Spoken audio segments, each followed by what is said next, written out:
Entonces, por ejemplo, bueno, dices que se hacía mucha producción, aunque lógicamente de tantas hay bastante material que queda para la inmortalidad.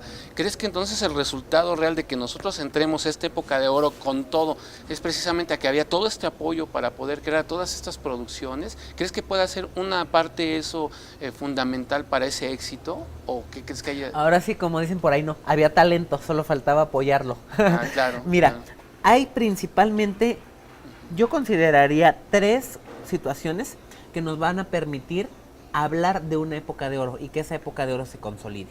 Primero, la época de oro va de 1936, cuando se estrena Allá en el Rancho Grande, que va a ser como el hitazo de la comedia ranchera, que curiosamente duró en cartelera mexicana como 2 semanas, pero cuando triunfa en Latinoamérica dicen, esta es la fórmula que tenemos que seguir. ¿Dónde he visto eso? ¿Dónde he visto eso? ¿No? Ajá. Y es lo que se va a replicar del 36 al 57. Obviamente, cuando se periodiza en historia, pues buscas como que eventos y todo, y de acuerdo a la ideología, también se carga mucho a veces a los personajes, ¿no? Por ejemplo, ¿por qué 1957? Es por la fecha en que muere Pedro Infante. Sin embargo, realmente la muerte de Pedro Infante no es como que se murió Pedro Infante y ya se acabó la época de oro. No, ya había una circunstancia de decadencia, pero va a ser como que la gota que derrama el vaso, ¿no?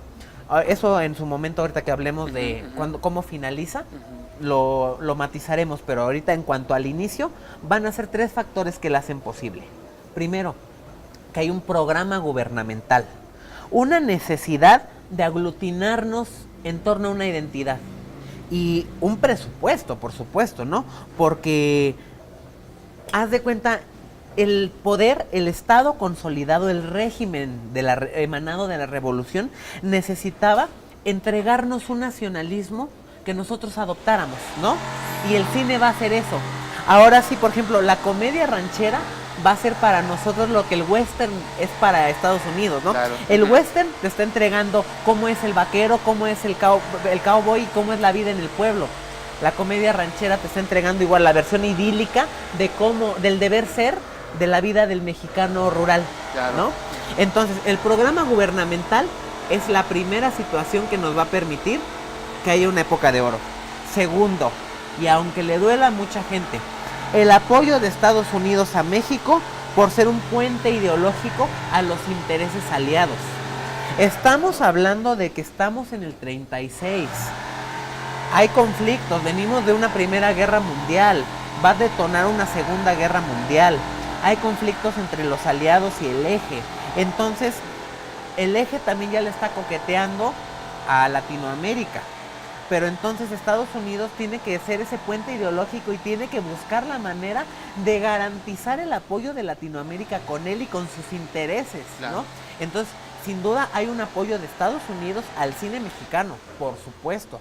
Intercambio de actores. ¿Por qué crees? Si nos ponemos a revisar las biografías de importantes directores, el Indio Fernández, por ejemplo, que es de los grandes directores de la época de oro, se forma en Hollywood.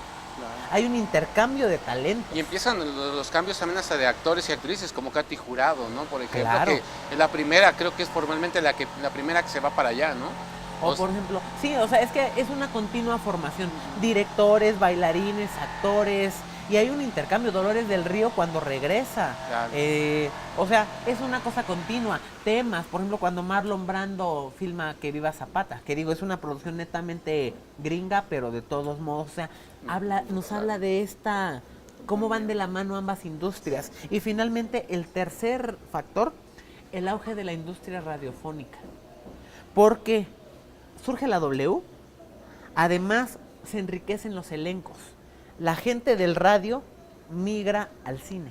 Okay, claro. Y el radio a su vez va a ser el sustento de la industria cinematográfica. Porque los temas, porque obviamente estamos hablando de comedia ranchera, la música juega un papel muy importante, lo va a reforzar el radio para que sigan difundiéndose esos temas. Bueno, también el teatro y las carpas, bueno, ahora que mencionabas incluso a Cantinflas, pues también fue un punto de ebullición para el cine, ¿no? Cantinflas, Tintán, Palillo, todo este tipo de actores que también fueron un trancazote en el cine en su momento, ¿no? Por supuesto. Y por ejemplo, ya, como te decía, ya vimos cómo desde el periodo anterior va buscando tomar forma, van buscando, ya estamos mencionando nombres, ya vamos buscando a las figuras que la industria estaba esperando y las características que va a agarrar esta época de oro. Por ejemplo, hay algo que me llama mucho la atención a mí desde de esta época. El momento histórico de la época de oro se asume a sí mismo. O sea, estamos hablando de una metaficción. O sea, por ejemplo, ellos mismos, o sea, los actores se apropian de su arquetipo. Por ejemplo, María Félix se apropia de la doña y cotidianamente es el personaje. No es María Félix, es la doña. O sea, por ejemplo, pensamos en dos tipos de cuidado. Es la explotación y la parodia del arquetipo mismo. O incluso hay películas en las cuales según, no sé, por ejemplo, se encuentran a Pedro Infante como Pedro Infante y así, ¿no?